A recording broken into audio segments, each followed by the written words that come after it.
বন্ধুরা, আমি হলাম পেট, কিন্তু এখন আর আমাকে কেউ পেট বলে না। একটু বাড়ি কি না বাড়ি তাতেই বলে দেয় ভুড়ি। কারোর কারোর তো বাড়িই না, তাতেই বলে দেয় ভুড়ি। তা কিরকম মানবিক কথাবার্তা! ভুড়ি কোথায়? বুক একটু বাড়লে তো তাকে অন্য নাম দেওয়া হয় না? তাহলে আমাকে কেন অন্য নাম দেওয়া হচ্ছে? আগে বুক আর আমি একদম পাশাপাশি থাকতাম, বুকের নিচেই। এখন আমার এমন পরিস্থিতি করে ফেলে এরা, যারা আমার নিচেই বুক থাকে। বুকে দেখতে গেলে আমাকে নিচের দিকে তাকাতে হচ্ছে। আমাকে কি আমি বাড়াতে বলেছি নাকি?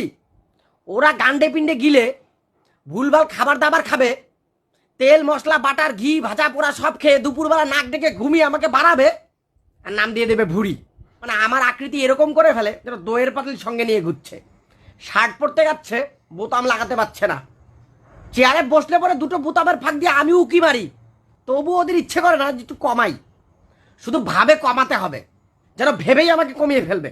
আরে কিছু পরিশ্রম করতে হবে তো আমাকে কমাতে গেলে। মাঠে গিয়ে দৌড়াতে হবে, খাটনির কাজ করতে হবে, তবে না কমবো।